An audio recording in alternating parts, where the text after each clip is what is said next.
Okay, so the Visiting Artist Program, funded by PAFA's graduate program, brings an outstanding roster of local, national, and international artists to PAFA each semester for lectures, critiques, and workshops. The program exposes students and the public to a range of artistic approaches and fosters discussion about contemporary art and ideas. This evening, we are pleased to have Maria Teicher joining us. Maria was born in 1983 in New Jersey and is a fine art, portrait, and figurative artist residing in Philadelphia. Using historic and personal symbolism, her works blend together contemporary concepts and an honest connection with those around her. Maria received her BFA in 2007 from Rowan University and her MFA in 2013 from the New York Academy of Art. She exhibits regularly in Philadelphia, New York, and California. Maria finished her second solo show with Arch Enemy Arts Gallery in 2015 and is currently developing a brand new body of work. Maria is also deep into a 6 by 8 foot oil painting commission based on Artemisia Gentileschi's Judith Lane Holofernes. It is set to be complete in early to mid 2021. When Maria is not creating or teaching, you can find her running her photography business, Iris and Echo, and with her young son, Lucian. So welcome, Maria, and you can begin sharing your screen and your presentation. Perfect.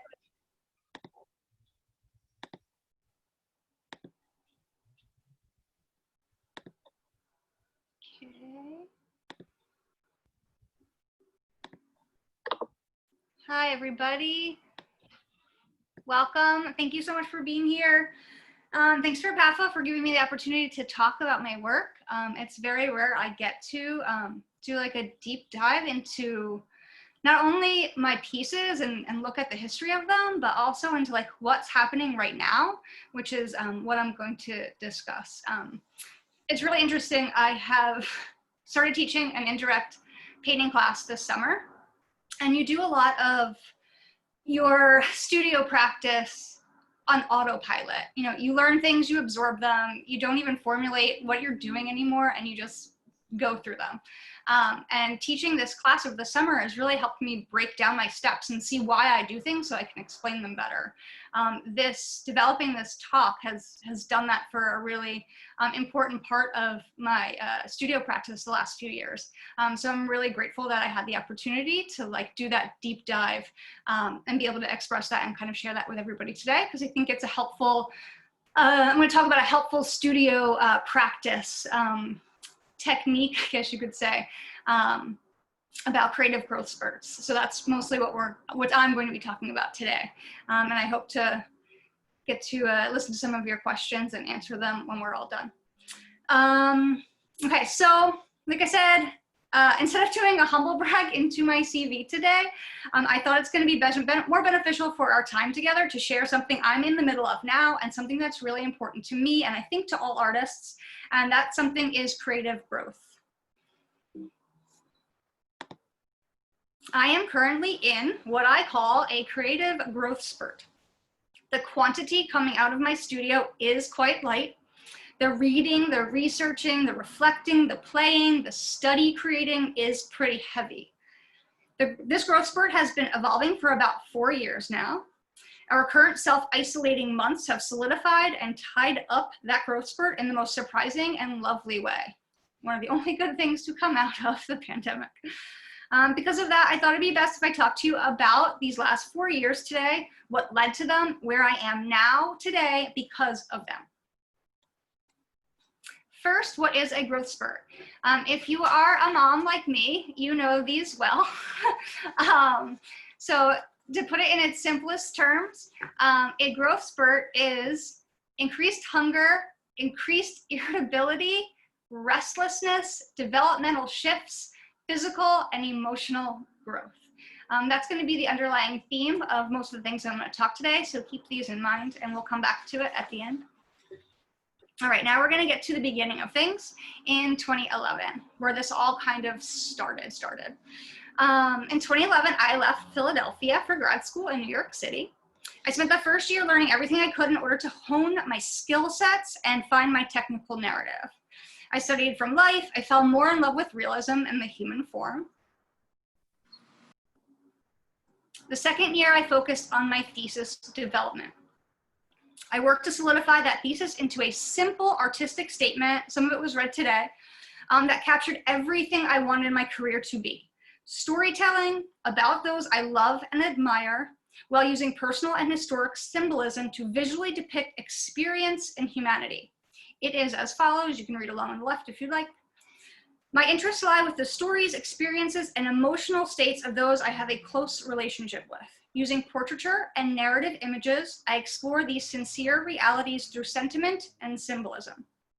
In my work, historical and personal symbolic artifacts marry the subject's voice, how I see them, and their connection to the world. The ideas for each picture come to fruition organically, contrasting the directed scene that my work typically finishes as. An honest conversation can often ignite an entire image, leaving me to find the appropriate mementos to direct the picture. In other instances, the symbols will speak to me first. I then partner a specifically chosen friend or family member with them. This associative process brings experience and symbolism together for me. The directorial decisions made with each piece's subjects and symbols is intended to create an allegorical space to project into. The open-ended ambiguity in my work is a call to bring one's own experiences into each piece as the viewer. This added level of communication is an important part of my work and who I am as an artist.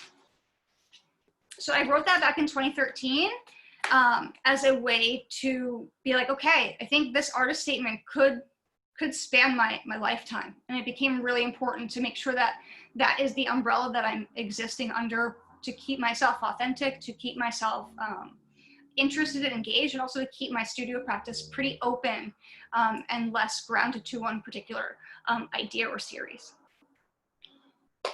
In early 2013, my first real series from that statement bloomed. My husband and I, he's a musician, were having a long discussion about financial stability and its juxtaposition to creative freedom.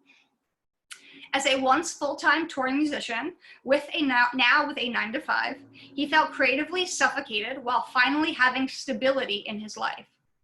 Simultaneously reflecting on that period of his life when he was on the road, traveling full-time, making music, he also felt suffocated by his lack of any stability. My Plastic Veiled series came from that conversation.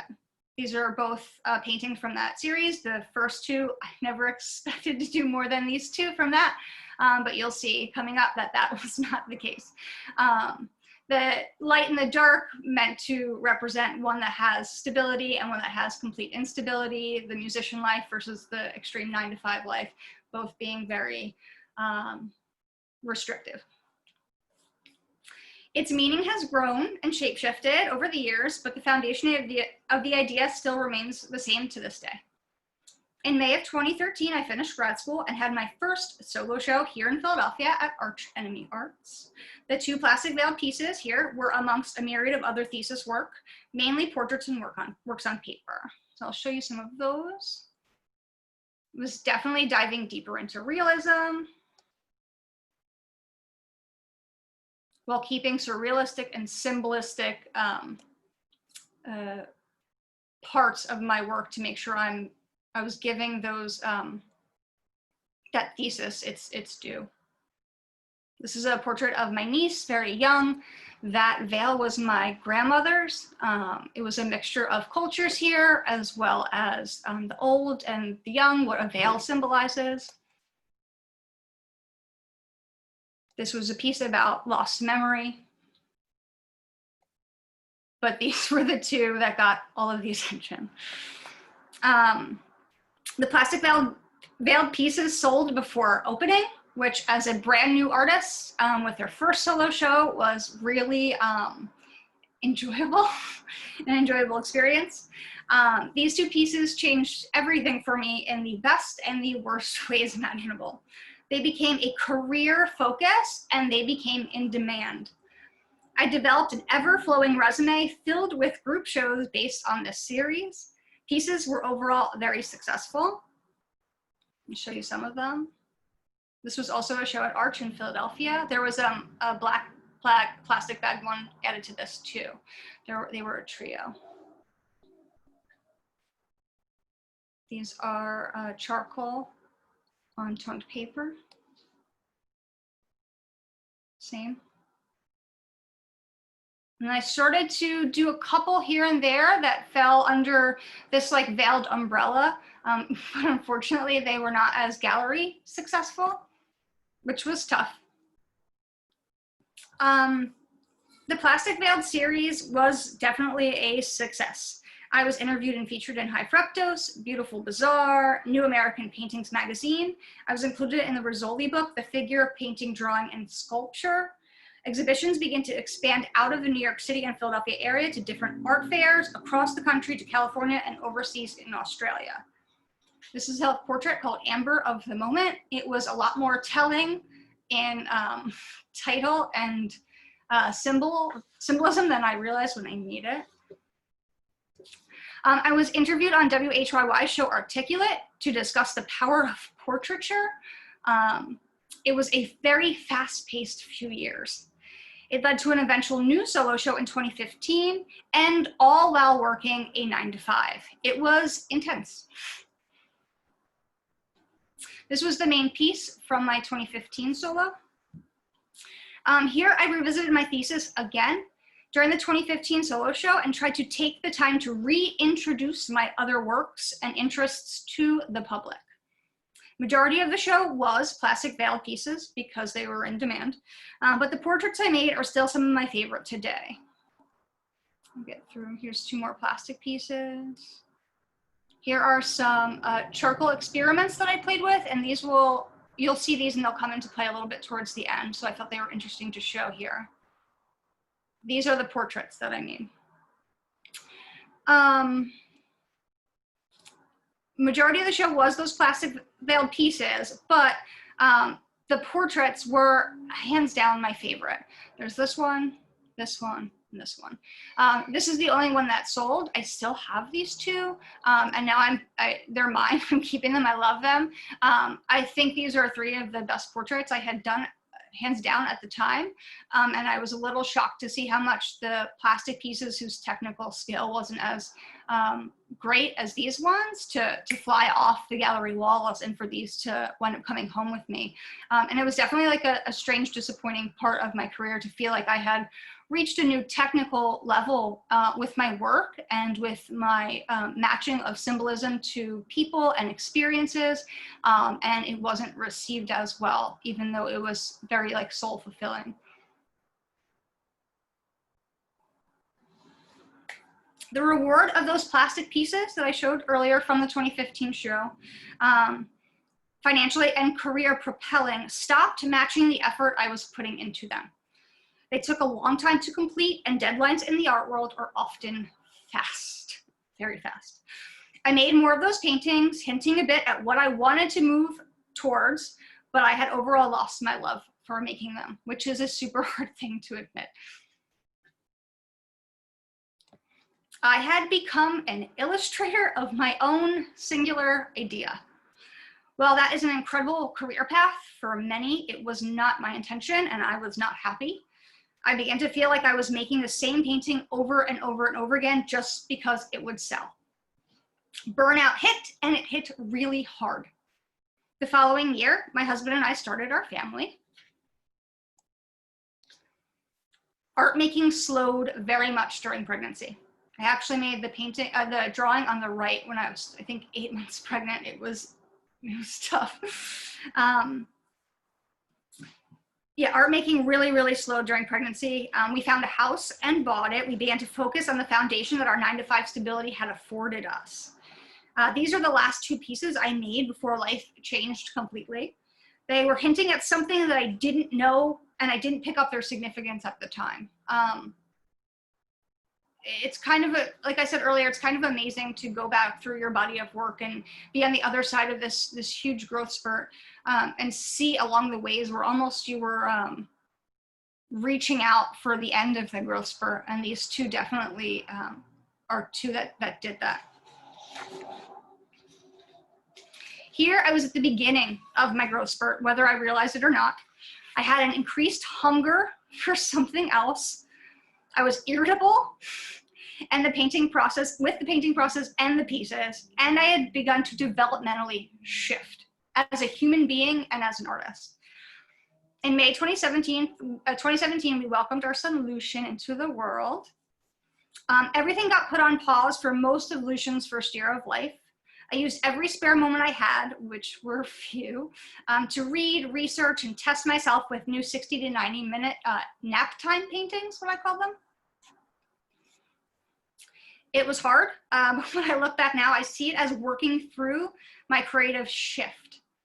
I was finding ways to stay active, creating, stimulating my brain in brand new ways, and stop painting plastic. Because I had 60 to 90 minutes to work through paintings when he was this young, there was no time to do a plastic bag piece. They took so long. So I was, for a few years, forced out of doing these pieces that were really becoming a weight on me. So it was a really positive thing. When Lucian was about 5 months old, I left my 9-to-5. I refocused my efforts on him, teaching, and my portrait and wedding photography business. It has been a pretty serious second job. It had been a pretty serious second job until that point, but was restricted because of my office hours with my 9-to-5. That business has bloomed, and it bloomed quickly. Because of that, I left even less time for large painting pieces and gallery shows. I tried my hand at a few new plastic veil pieces, but was unhappy with the quick deadlines, limited time to work, and, hard to admit, their quality. I was pushed further away from the suffocating pieces that felt so suffocating. I continued on with the naptime paintings. They became a joy to do. I painted whatever I wanted, and I hadn't done that in years. It was fantastic. I painted baby toes because I felt like it. And then I did these eye studies. I did them on scrap materials, just stuff I had in the studio. I could do them in the 60 to 90 minutes my son was sleeping. I would spend about 20 minutes on them so I could push work out fast. When you are used to taking months and months and months and months to paint a piece, or having to stay up very late nights because you don't have the time, but you have a fast deadline, being able to paint something small and quickly is extremely enjoyable. So I started to get my love for painting back. I also began to explore hand-printed monotypes, actually by the suggestion of another PAFA student, which was lovely. These turned into very profound experiments for me. They are now working themselves back into my oil paintings today, and I'll show you that a little bit later. I felt very connected to the innate symbolism in the exploration of this medium, and so did others, particularly fellow moms. This was naptime painting, 60 to 90 minutes. I was exploring exploration, I was exploring expansion, I was exploring mom brain, and that's what these felt like to a lot of other mothers as well.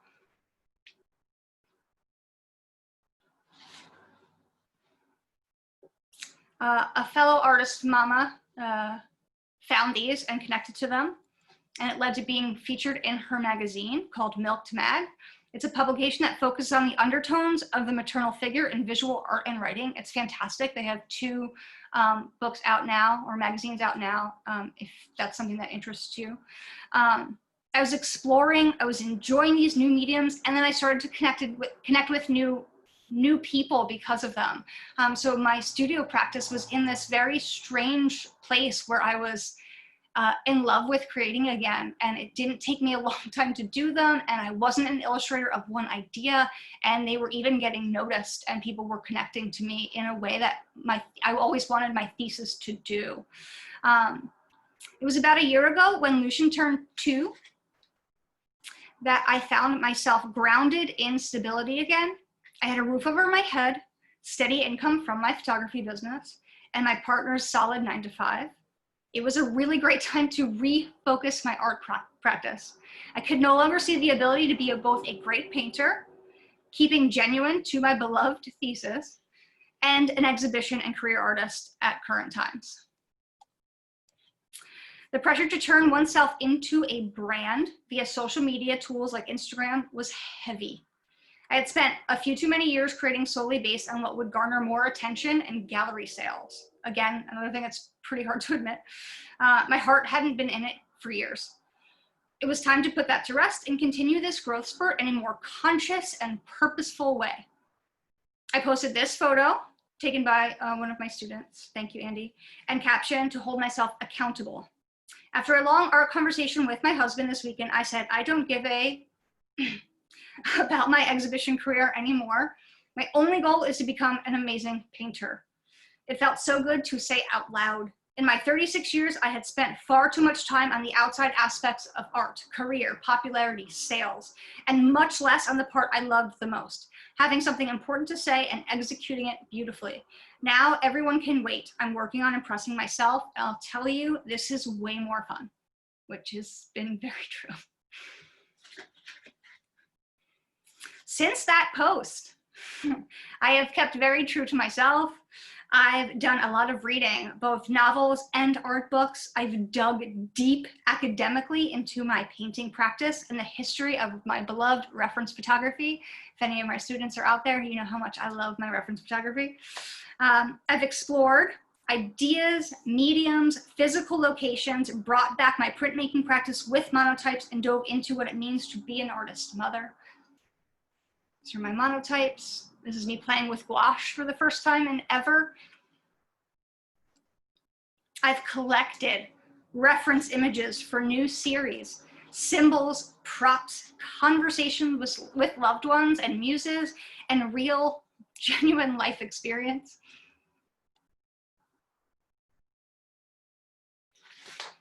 I've sketched in sketchbooks. I was never a sketchbook person. I am now.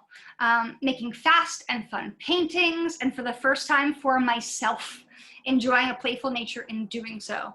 If you currently do not make work for yourself, solely for yourself, I cannot recommend it more.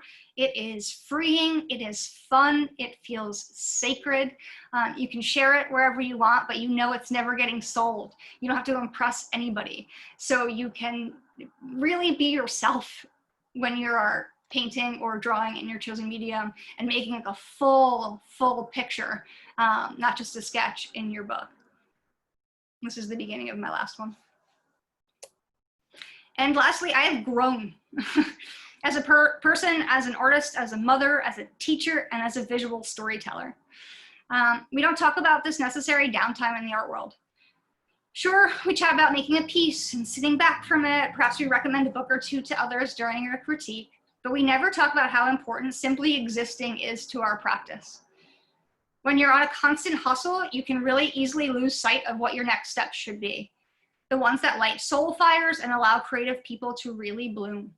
I think this is something we don't give weight to in the art world. That if we are going to be making work and we are the delivery system and we're absorbing what the world is giving to us, what conversations are giving to us, what other visuals are giving to us, and then it flows through us onto canvas, onto paper, through a camera, that you need to have lived experiences, or it just becomes an echo chamber. And to not give yourself pause or time with those life experiences can really halt or stifle your studio practice. Time to play and live is kind of critical.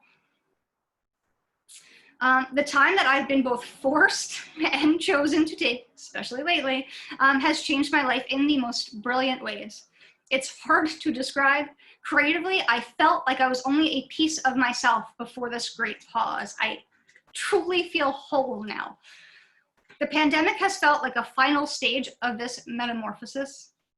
I am now beholden to my examination of the last few years. I am locked into solidifying my work in the ways that serves me, my thesis, and my creativity best. And that's with authenticity and longevity. What I set out to do with my thesis in 2013. It's been an odd, surreal, and sometimes terrible few months, but it's also been extremely rewarding. Because of the pandemic, I have no wedding work to cloud my time or my mind with nonstop work, business, hustle. There are no exhibitions keeping me focused on quick sellable paintings instead of furthering the exploration of visual storytelling. The forced home life and stability is bringing about some beautiful change. The power of that has overcome the suffocating feeling of it. And it's all built completely from this new year growth spurt, this multi-year growth spurt solidifying in the last well, since the pandemic started. So the big question is, what's next? Now that I'm at the end of this, end part of it, the end of this could be multi-years, and I don't know, and I've learned through this process to really let it flow and to not try to take myself out of it too soon because something looks shiny and new, and to really sit and develop and live and explore. So the first thing I am working on is what you can see behind me in this and behind me here, if you are in speaker view. I am fully honing my painting skills on the largest commission I've ever done. It's a 6 by 8 foot modern take on Artemisia Gentileschi's Judith Slaying Holofernes. Here is some of our photo shoot. It was super fun to put this together. Don't worry, it's not real. There's blue tape on the knife. Here's me starting it. Happily, I talked to my patron about the person that commissioned this work, about some of the things I had been going through when he brought this idea to me. And with that, he said that there's no time frame or deadline for this piece. He's fully supportive of me working on her until I feel it is truly, truly complete, which I think is something that not many of us that are showing a lot get to see a piece completely done. I feel like we're always rushing it. So that is extremely exciting. I'm hopeful it'll be done this time next year, fingers crossed. I started it in August of 2019. I started stretching it in 2019 and began the underpainting in February of 2020. It would be a lot more further along right now, but daycare is closed. Life changes a little bit. So I've been working on sections in nap time painting times. I'll go back to the references because they're just lovely and I'm very excited about them. The shoot was fantastic.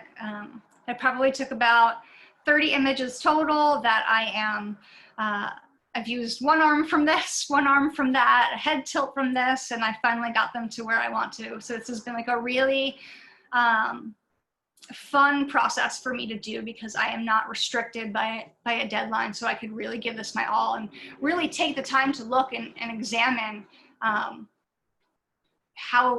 how the pressure on her arm looks here versus how it looks here and which one would work better, which one pulls forward and which one pulls backward. A more stern face versus, this face. And I could really like push and pull and play instead of just like picking one and running with it. It's become more of like a huge process. And it's been extremely enjoyable. The second one is my Plastic Veiled series is in the middle of a makeover. The pandemic has definitely made me want to bring it back in some ways. It feels relevant again. The symbolism of a face covering is very alive in our faces right now. But stability no longer feels suffocating for me, specifically now during the pandemic. What once felt restrictive now feels very powerful. On this side of my growth spurt. I'm starting to make paintings that show this, and you can see my reference photo here and the beginning of my painting here. I made all of that as this ode to old paintings. She's also a painter. This is actually my first student. So I thought she would be the perfect person to bring this series back to life with, and with power instead of a suffocating, restricted feeling. Third, I'm developing 3 new series of work, all continuing to fall under the umbrella of my thesis. They are currently all untitled. They are in the very beginning stages, but I wanted to talk about them because I think they are fun. One explores the transformative power of women coming into their own, reconnecting with themselves and each other, what we choose to show, what we choose to hide from one another and society at large. They're very surreal, they're very dreamy, they're very grounded in feminism. It's very muse and location specific. So when I talked earlier about exploring new places, I have been on a hunt visually for places that inspire me the way that this place does, in color, in tone. So I have like basically a a personal Pinterest board on my phone filled with like screenshots of places that I've seen that when I'm scrolling or looking that I just have fallen in love with. And now it's time to find the right muses, the right props, the right dresses to bring these ideas further into play for the next shoot. But this first shoot's done. The first reference shoot here is complete. It's been researched and I'm collecting other places. So far, only 2 paintings and a few studies have come from this, mostly because I just want to do these very, very large and I do not have the studio space to do them yet. So this series is probably a couple years out until I have the physical space to do them in. They do not feel like these are supposed to be small.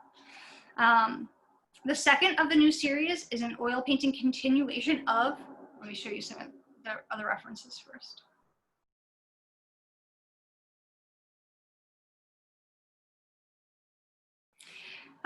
So the second one, a new series of oil painting, a continuation of those hand-printed monotypes that I showed you earlier. That series is called Born and Bewildered. The series dives into confusion, expansion, growth, and very specifically what's known as mom brain. It is quite the opposite of the plastic veiled series and its tight, suffocating grip. I never would have gotten here to this place without my growth spurt. Subconsciously though, I must have been exploring this somehow and wanting to get this out in 2015 during my second solo show, because you can see these pieces are very linked to these ones. And this is the new painting that I'm working on. So they definitely feel like this combination of something I was trying to say and I couldn't get, or I was too stuck on gallery sales and social media attention to allow these to like keep developing and developing and developing until a couple of years later when I started working on this Monotype series. And now I feel like they've really come together and solidified into this first painting in this new series. And I'm really excited to explore this a little bit further. Lastly, and most recently, the pandemic and our current political climate has sparked some really exciting and very heavy ideas. I'm in the middle of formulating a series about growth coming from uncommon, upside down, backwards, and surreal places. It's a memento mori for our former selves, even before that they are completely gone. It's very much about creative, intellectual, and spiritual growth spurts, ones that are freeing and not suffocating. These new series, all of them are about expansion, humanity, what we choose to show of ourselves and what we hide. It is my storytelling. And I could have not gotten here without my great pause. A pause that led to my own expansion, humanity, and deciding how, why, and when to tell my stories. My great growth spurt, an increased hunger and desire to make something more, irritability with becoming an illustrator of my own idea, extreme restlessness, not wanting to put the effort into them anymore, developmental shifts that I wasn't even paying attention to, they were very subconscious, and physical and emotional growth, lived experiences. And that is what I have for you today. I'm looking forward to seeing if anybody has questions.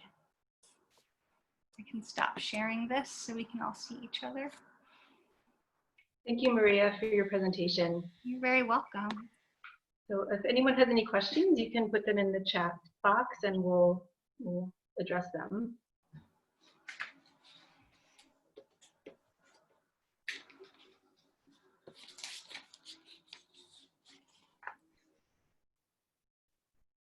Kevin, if you want to go ahead.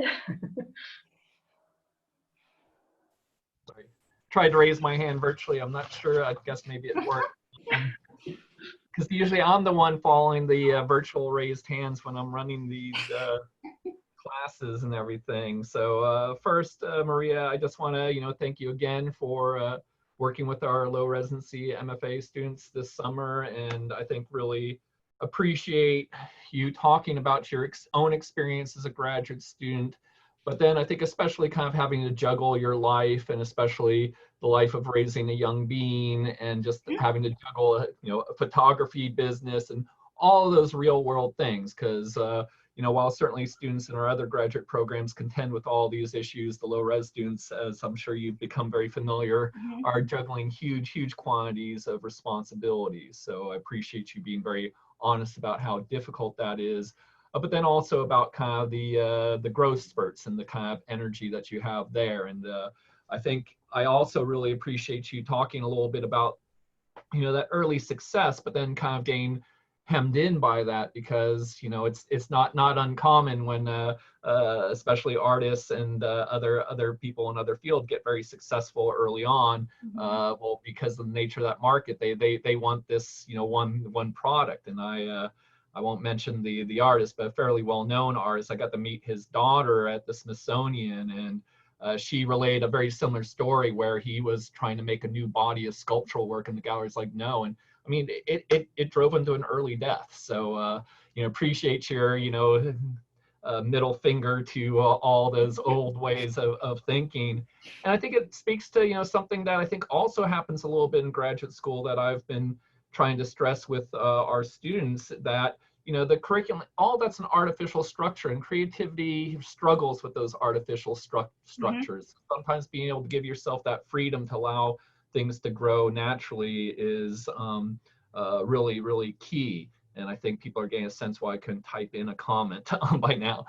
I guess coming back to kind of the main question, or something I wanted to pose to you, as much as I want to dive into some other wormholes that your talk opened up, and especially Gentileschi, who I became fascinated with as an undergrad, and one of my people I studied with was working on her trial. She was a literary criticism person, but was looking to the transcripts of her trial and offering a really interesting kind of feminist reading of all that. But I guess thinking about that element of your renewed investment in research and history and all this investigation, I guess as you're diving more deeply into these kinds of questions around identity and gender, I guess, are you thinking about your approach to portraiture in some new ways, and thinking about kind of the history of some of the forms of portraiture and how to maybe question, challenge, and reframe them from the perspectives that you want to open up? Oh yeah, I think all portraiture that's done right now, unless you're like very strict on following the artists before you, has to be looked at differently, especially when you're doing a modern interpretation of Artemisia. I call her Judith Slays, by the way. That's my nickname for this painting. And yeah, I think working on this too it's definitely forced me to just like study things more. When you're doing something that is a harken back to history, but it's very modern. Like, I mean, both the girls have tons of tattoos, and there's the bottom of the piece is plastic all over it. So it's a reference to my own work as well as hers, as well as a very like modern interpretation. The girls are wearing collars because of Ruth Bader Ginsburg. Like, so there is like a lot of that modern stuff pulled in there. So yeah, I think anybody that's making portraits right now with a contemporary concept in their mind needs to kind of level up and bring it into current times. I hope that answered your question. No, it did. I'm just going to briefly follow up, and I hope that we can have a conversation when we get back into the building in a semblance of normalcy, whenever that happens. But now, as you're talking, as I was looking at your work and thinking about some of the things you're saying, a painter came to mind who's also an important psychoanalytic theorist is Bracha Ettinger. And I don't know if you've had a chance to look to the matrixial border space, but she's a painter and deals with classical mythological figures in her paintings, a little bit more abstract than your work. But her whole idea of the matrixial border space is this negotiation of female identity, completely free of male identity, and really about kind of relationships between mothers and daughters and other women. And I don't know, it seems like something that, yeah, I'd love to have coffee and talk with you about at some point when we're free and back to normalcy. But you might check her out, and she's kind of interesting because she is both a practicing studio painter, but also a very important psychoanalytic theorist who's coming from it from a very feminist point of view. Oh, I'm going to email you when this is done to get her exact name so I can research that. Not a problem, Maria. Thank you again. Thank you. So Maria, we have a bunch of questions here, so I'll just work through them with you. We have a question from Randall. He said he loved your work and was wondering if you had any suggestions on how to work from photography. How to work what? Sorry? Work from photography. Oh, yes. So that is other than the indirect painting class that I'm teaching this summer at PAFA, my students best know me for teaching reference photography. It is the academic love of my life, the history of it and working from it. It is if you're going to take it seriously, it is a very, it's very information heavy. I'd suggest learning your camera from getting out of auto mode, learning your camera, learning about ISO, shutter speed, learning how the camera lens you use relates to working from life so you don't distort things. Yeah, there's a lot to it. There's not only camera type, ISO, aperture, shutter speed, but there's also all the focal lengths. Different cameras are full frame versus crop frame. It's a very heavy and intense class that I teach. So the information would be hard to go into now, but I can also field any emails if you want to email me to kind of like put you in the right direction, because it's a long talk and a really good and really, really important one, as that's something that's very important to my practice. Great, thank you. We have another question from Sally. She was wondering if the monotypes were done in oil or acrylic. Oil. Mm-hmm. Oil. Okay. Yeah, which has been really fantastic, because I'm just doing oil paint. It's all things that I can do safely in my home studio, and it's translating to painting on canvas and board really well, because it's it feels the same. Okay. Great. Another question from Melissa. She wonders what the effect of teaching is on your practice. Oh, it's amazing. Like I talked about a little bit earlier, with photography, it wasn't as much needing to like fully break down the process and what I do, because I own a photography business. So I'm thinking about it all the time.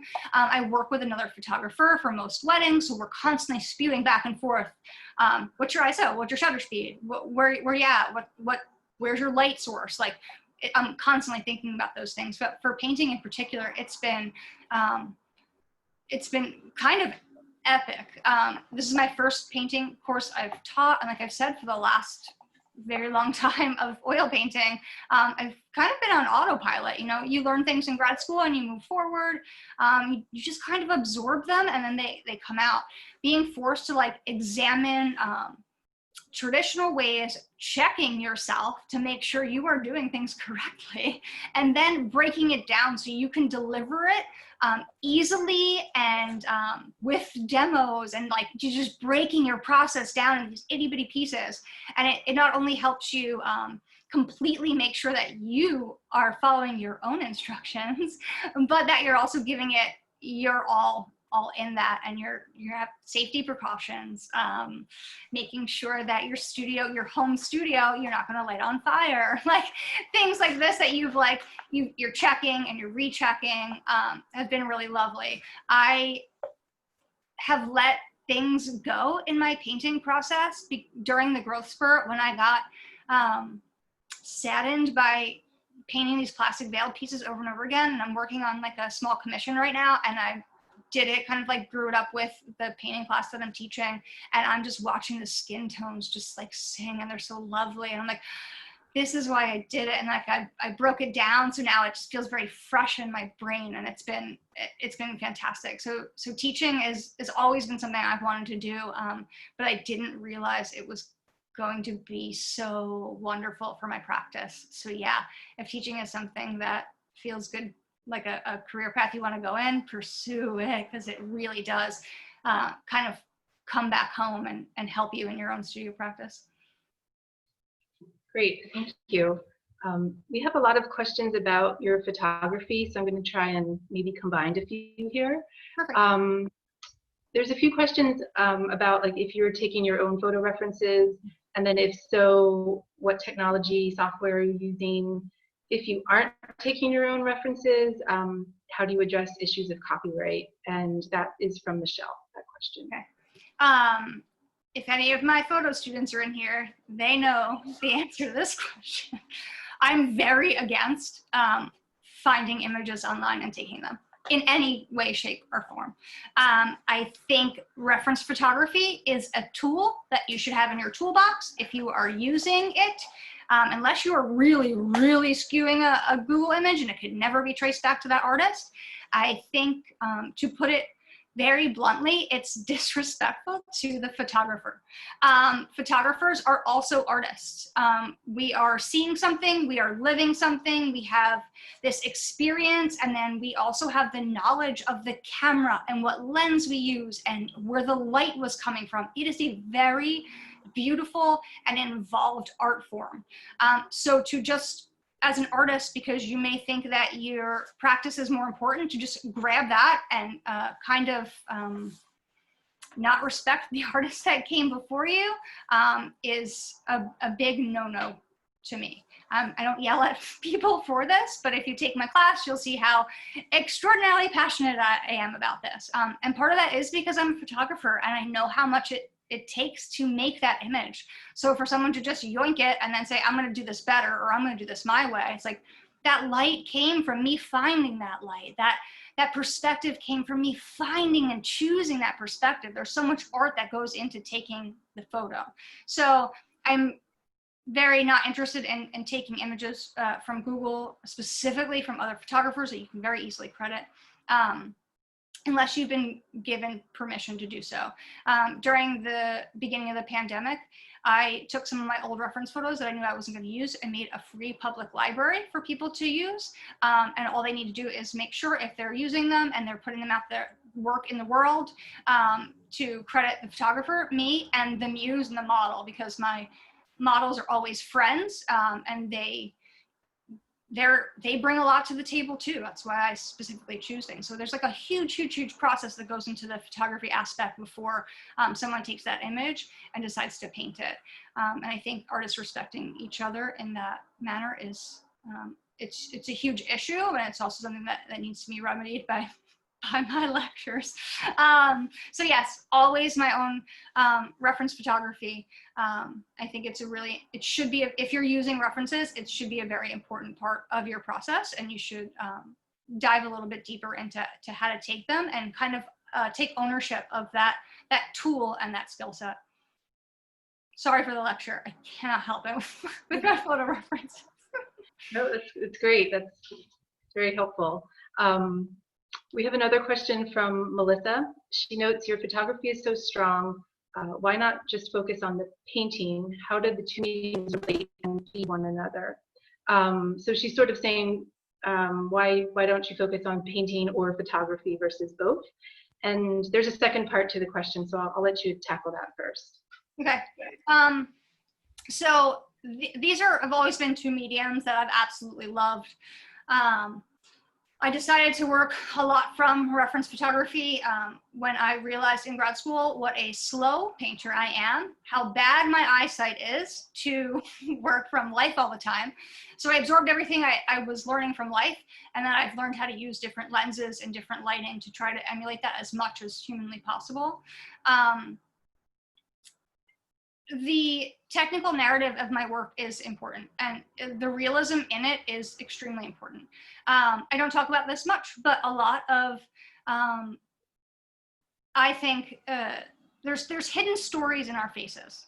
So the way you squint is going to make crow's feet on your eyes that tell a story of the last 20 years of your life. Same thing with around your mouth. Same thing with maybe, that's why I think palmistry is really interesting. Is it because it's the way that you squeeze things with your right hand? There's a lot of hidden stories in details in human being skin. So to get that as close to life as I can without having to have a model in my studio for months and months and months and months is important. Also, as you'll see, the plastic bag pieces, I can't do those from life. They take a really long time, and to just keep those as a photo, it doesn't work for me. Some things should be just a photo, and some things need to be elevated to the level of a painting. And some things just work so much better as a photo. And when you work in both mediums, you can see that a little bit more clearly. One of the reasons that I've decided to make some of these into paintings, like you'll see that that series with my 3 girls and the rocks, that could lend itself very well to photo as well. But I want it grand, I want it big. And when somebody looks at a photo in a gallery, they look at it and they walk away. When you look at a painting that's big, even if it's photorealistic, you look at it, you examine it. The artist's hand is in there. There's hours and hours and sometimes months and years of work in there. It becomes human again. It goes from something digital, or if you work analog, that's this tangible, small 8x10 thing that you can get a quick read off of and move on, to this large scale painting that breathes life again. And then you memorialize that forever. A photo and a painting work very differently when you are viewing them and when you are putting yourself in or out of that experience. Again, with my thesis, I wanted all of my work to have a bit of vagueness to it. So my viewer can look and be like, what's going on there? Why is that there? And then they start thinking and they put themselves into the conversation. You don't do that with a photo. You're like, that's somebody else's lived experience, and I'm just gonna leave it. You don't put yourself there. With a painting, that's different. So that's why some work needs to be elevated for me and my studio practice to the level of a painting and not just stay a photo. For me, photo is very documentation. I'm very photojournalistic. When it comes to using it as a reference photography, it's different. It's studio, it's set up, it's purposeful. I'm not finding something, I'm creating something. So there are 2 very different practices, even my photo practice of my business and my reference photo practice in my studio. They're very, very different entities. Thank you. I hope that makes sense. Absolutely, yes. There's a second part to Melissa's question, and she was just curious, how do you translate your paintings from photography to the canvas? Do you use a grid system, a projection system, or some other system? The best way to describe it is any and all of the above. So this thing was a collage of about, I think I narrowed it down to like 10 photos, and then I gridded the corners so I could match it up, and then I drew some of it out, and then so I redrew some of it out, and then I realized the anatomy on her face I had messed up, so I had printed out a picture and laid it over it and traced like her jawline because I messed that up 3 times. So it's a combination of anything. I don't project and I don't fully grid. My first plastic dye pieces were like fully gridded, and that became really tight, really restrictive. I had no fun. I should have known early. Painting in squares, because I would have to render the square completely done and then move on to the next square, and then like squares start to not line up. So doing it where it's part drawing, part tracing if I need to, part gridding the corners out to match my photo reference collage. I'll do it all. I just don't grid everything out, and I do not project because I don't have a projector. Great, thank you. We had a few more questions that sort of asked the same thing, so that you just sort of answered a couple questions there. Great. Let me see. There's just a comment. Thank you for talking about burnout and the importance of living outside of making. It was very empowering and comforting. Just wanted to share that with you. And then let me see. We've got a few more here. We have a few more minutes.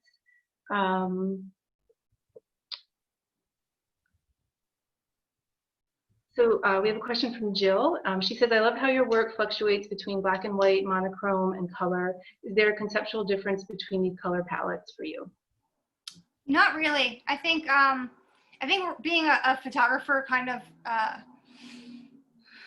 helps with me just making a guttural decision on things that need to stay monochrome and things that don't.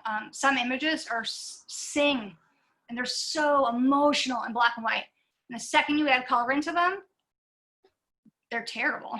And I've learned that a lot with wedding photography. You'll see there's something strange and red in the background, and it just takes the focus completely away from like the emotion. You make that black and white, oh my God, it's gorgeous. The emotion just comes straight through. So I think that that's something that's also kind of become autopilot after photographing weddings for a bajillion years, to know when something needs to just focus on like the emotion and be monochrome and it's done, and then go full color. Most of my like larger pieces go full color, and a lot of the small ones I think you don't pay attention to the emotion as well, specifically like the monotypes, where I just want you to like have a gut feeling. The monochrome works so much better in delivering that, because you're not getting caught up on, is that a shadow shape? Is that the light mass? What color is that? And you're just like, nope, that's, whoa. You have a reaction to it versus having a academic reaction to it. Like you have a human reaction to it first. So I think it's definitely become something that I do on autopilot, and it's not conscious anymore, but I think that's because of all of my photography work. It's just part of my brain now. Thank you. And these are all underpaintings, by the way. These will not stay monochrome. If you see it's green, it's the underpainting. We have a few minutes if there's any questions remaining.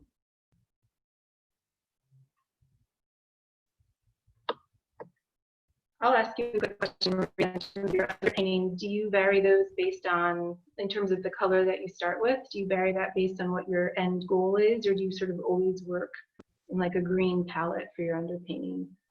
I always work green. And that's very specific. I like my skin tones to be very warm. I use a red and green, a fully red and green palette.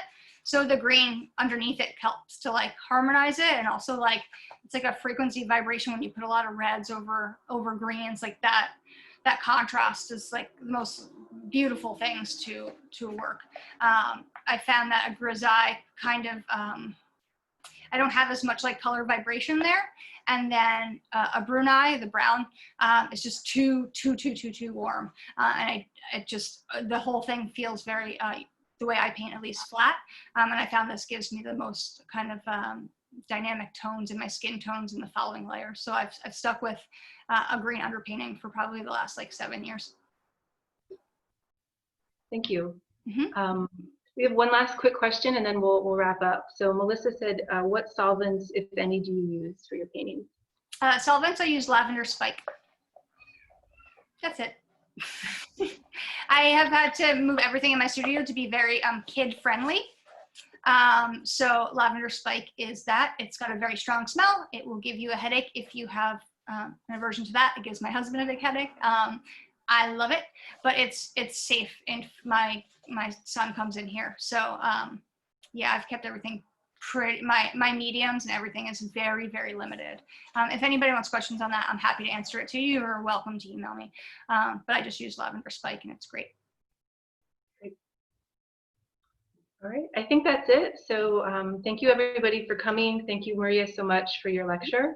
And we will see everybody on Wednesday for the last lecture for the summer series.